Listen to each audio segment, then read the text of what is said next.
Hi everyone! We're back to give you an update on last week's trending AI news. Let's get started. Rokid's new AI-powered smart glasses hit $1 million in crowdfunding pledges within just 72 hours, crushing their $20,000 goal. The lightweight wearable offers features like heads-up display, native ChatGPT support, and 89 language recognition, with both horizontal and vertical photo capture. So I think what Rokid AI has done in terms of getting a lot of crowdfunding to support this project goes to show that people are excited for, AI-powered glasses. And a lot of the features they have compared to Meta, which we did a story about, definitely makes it more appealing. It has ChatGPT and 89 languages supposedly, where Meta has, I think, about 6 or 5, if not mistaken. So I think that this goes to show that people actually want AI-powered glasses. And despite the fact that there's some security concerns, I think that this one probably will be a lot more trustful or trustworthy than maybe the reputation Meta has. Right, and to add to that, if you did the Kickstarter, then there was a $120 discount. So even though it's pretty expensive, if you invest in early, you actually can get it for cheaper, and it's not that much more expensive than Meta's, which obviously it now has more features. So I think now there's so many new AI glasses in the mix, in the race, but now we're just seeing not the Googles, for example, the Metas. We're seeing much more different companies get into this race. So obviously with more competition, then we can expect these prices to drop in the future. So I imagine that AI glasses will be more available to, the masses versus just techies. Right. Anthropic agreed to pay $1.5 billion to settle a class action lawsuit filed by authors over the use of pirated books for AI training. The settlement offers approximately $3,000 per affected work and marks a legal landmark in AI copyright enforcement.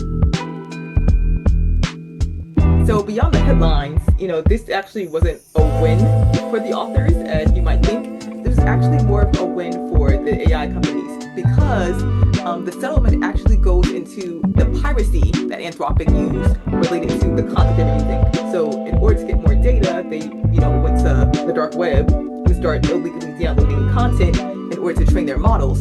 So this is where the settlement comes in, and this is why it went to trial. Regarding the actual use of copyrighted content, similar to the case with Meta, this is actually fair use because they transformed the data enough when it came to model training. So with this in store, it sets a precedent that, hey, you actually can go ahead and train models on copyrighted data. Just do it legally.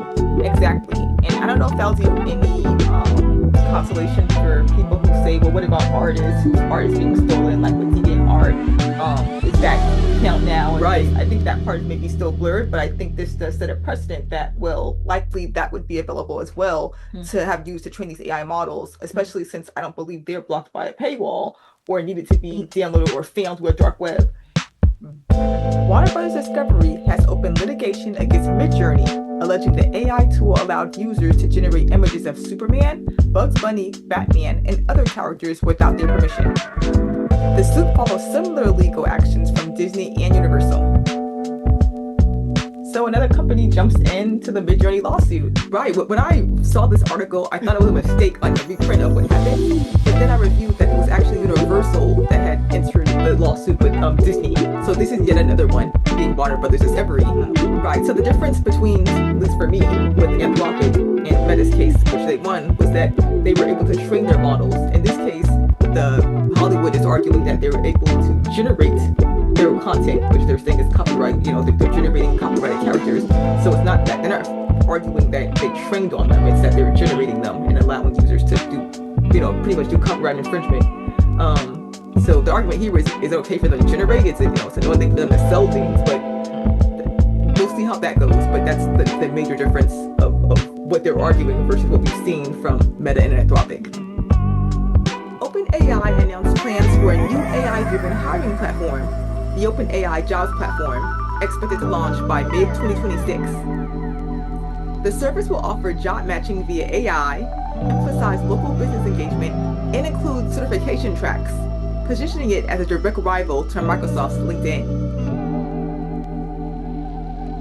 All right, so LinkedIn has been like the de facto platform for professionals to network and for recruiters to find job applicants. So very surprising that now we're get a major player like OpenAI announcing their own LinkedIn style platform. And for me, it's not necessarily just a competitor for LinkedIn. I think the real goal is to get that data. So OpenAI, of course, ChatGPT, all these language models, and interacting with LinkedIn, that's a whole pool of data that Microsoft has access to train their models.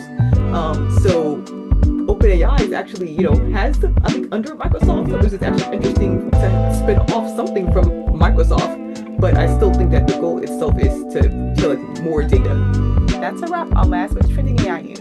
Be sure to like and subscribe to stay up to date with the latest trends in AI.